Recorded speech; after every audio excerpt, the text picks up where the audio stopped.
crafties, and welcome back to the channel. My name is Infinity, and today I'm going to be showing you guys how to do the crochet knit stitch.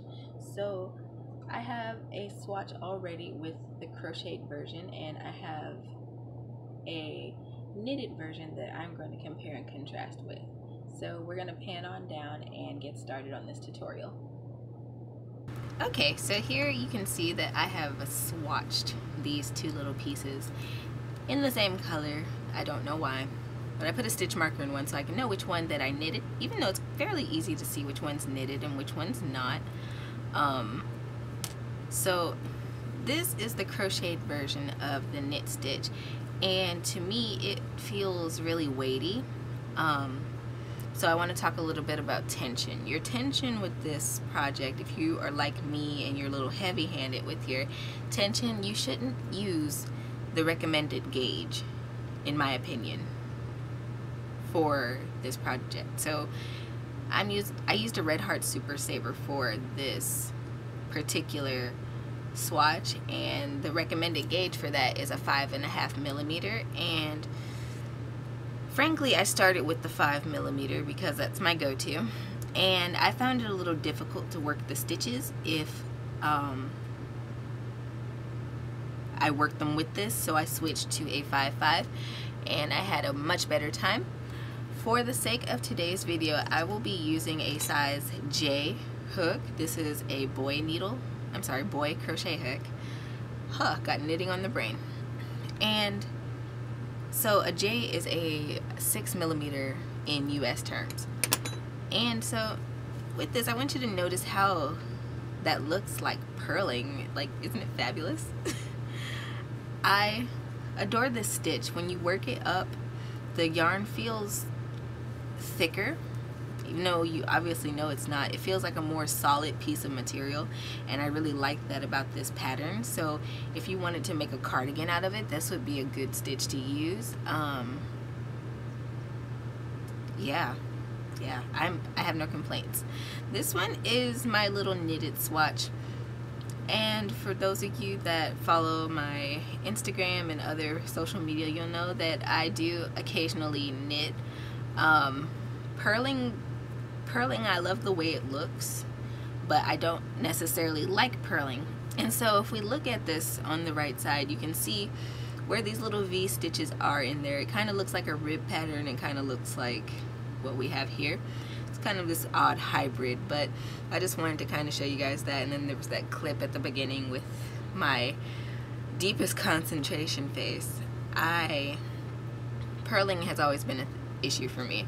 So I'm going to put this aside, and we are going to then get started on creating the actual stitch. But like I said, you're going to want a hook that you would not otherwise use for the yarn that you're going to use. I will be using another Red Heart Super Saver today, because that's my stash. Alright? Okay, so I'm here with my yarn. This is Carrot. Again, it is a Red Heart Super Saver. And I have my little scissors that I'm going to sit to the side over here. And what you're going to do with this pattern is start off with a slip knot. Fair enough. So with this stitch, I think that you can chain in any interval that you would want. For today's tutorial, I'm going to swatch 10 stitches. So 1, 2, 3, 4, 5, 6, 7, 8, 9, 10. So already with this bigger hook, my stitches are softer. They also work up a little bit bigger, but this is what you want for this stitch so that you can easily go into your stitches. So I have that 10. I'm going to chain another one so that I'll actually have 10 stitches at the end of this row, and I'm just going to make my single crochets.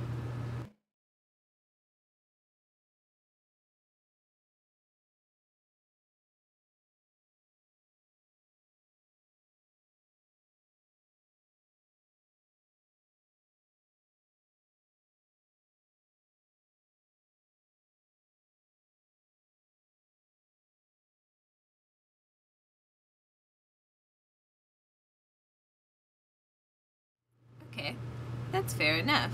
Now I'm going to chain 1 and I will turn my work. So normally when you work a single crochet, you work in these little holes like stitches. If you're looking at the top of it, these little V's, you're working under those. Well, that's not what we're going to do today. We are going to be working actually through the middle of the single crochet, so between these 2 loops here. So we're going to do that, and we're going to go into this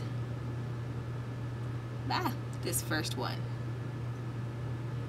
which can be a little iffy to see, but if you have proper lighting, you'll get there. And we're just going to put our hook through the center of that stitch, just like that, and you are going to make a single crochet. And the thing you want to watch for is to make sure that you're actually going into the stitches as opposed to working them normally, which is easy to frog when you're first starting to learn this stitch. So gonna find that next single crochet, and I like using the little point part of my hook to just get through there, especially if the stitch is a little tight. You can do it like that and make that single crochet in there. And this is why it's important not to make these stitches too tight, because you'll be working in them in a way that you normally wouldn't. Now you might meet some resistance because this isn't the way you normally work a crochet stitch, but you'll get it in the end. Okay, I'm going to go to the next one.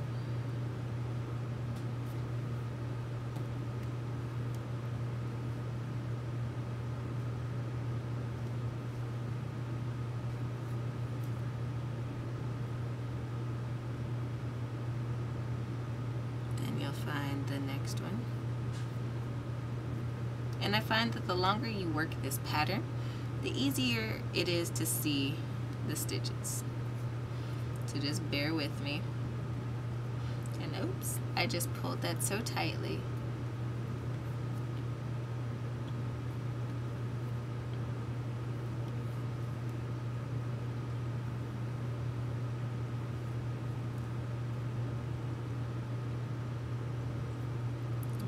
Through there.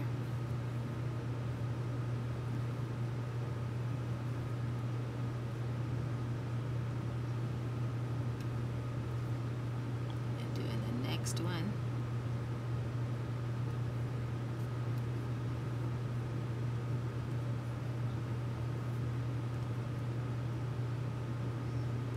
And the next one. And if you feel a little lost, it's okay to just like pause and count your stitches to make sure you still have the same 10 stitches that you started off with.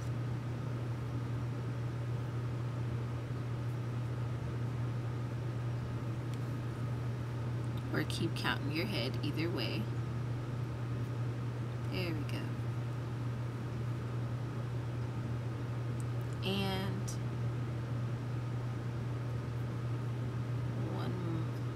regular single crochet is what I like to do for the edge of the row, and to me that just makes the pattern look a little neater. So we're going to move on to the third row by chaining 1 and turning our work back to the front. And as you can see, you can already start seeing those little V's show up in your stitching, which is great. This is what you want.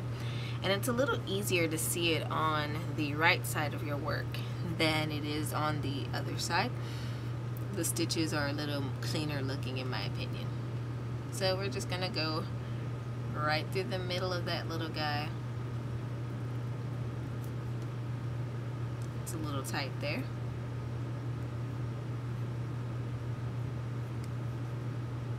And we're gonna loosely make these stitches. This is such a nice stitch. I have not seen really many or any tutorials for this stitch, which is shocking because it's such a good stitch.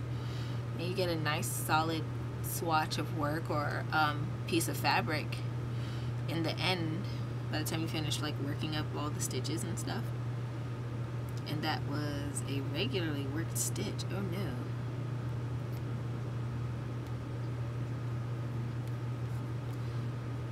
And it's okay if you don't get it the first time, but just keep working with it and keep playing with it, and eventually you'll come up with something awesome.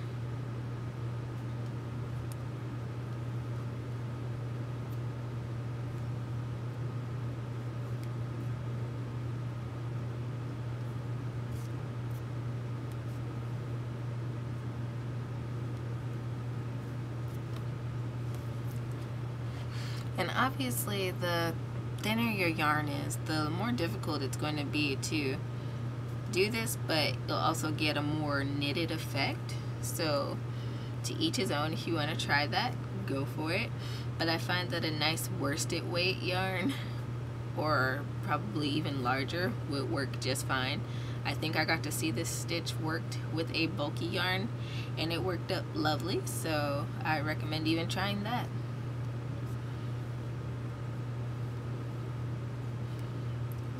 Getting there, going into that next stitch,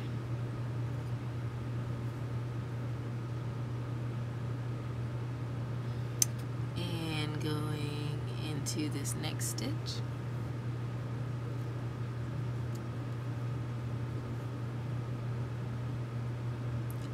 and for the last little thing here, I am going to work just a regular single crochet. Alright, and I'm coming up with nice clean edges, so I know I'm doing this right.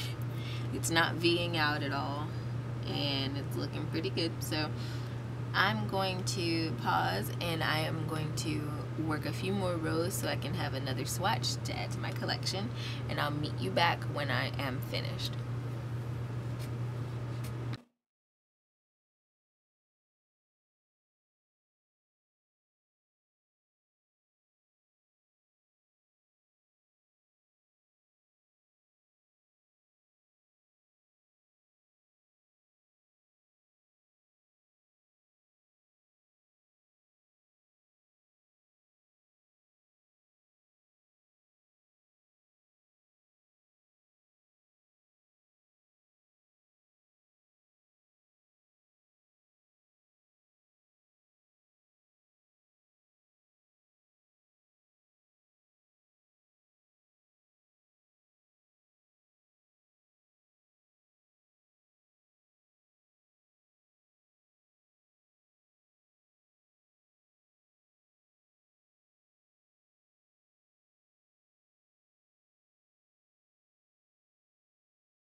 I swear one day I'm gonna have to sew all these swatches together and make something wonderful out of them.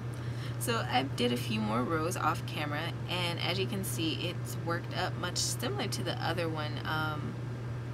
I should get it off my wall here and just show you guys. Oh no, this swatch is bigger. Anyway. That V-stitch worked up quite nicely, so it does kind of look like your traditional purling with knitting, but it's not knitted, thankfully. Ugh. And now I think this pattern would be good for doorbell. Okay, back from the doorbell. So I'm going to fasten off, and I've already chained my one, and I'm just gonna snip this off right here. I have a fair idea of what just came in the mail, and I am super excited. By the time this video posts, you guys will know all about it. But yeah, so this is how you do the crochet knit stitch. I hope you guys enjoyed the tutorial today. If so, go on down, hit the like button and subscribe. That would really help me out. Hit the notification bell so that you never miss out on an upload. Check out the Craftsy shop for patterns and things that I have designed myself and have for either free or for sale. And also check out my Ko-fi page to support the content that is being put out and to contribute to further videos. And until next time, happy making.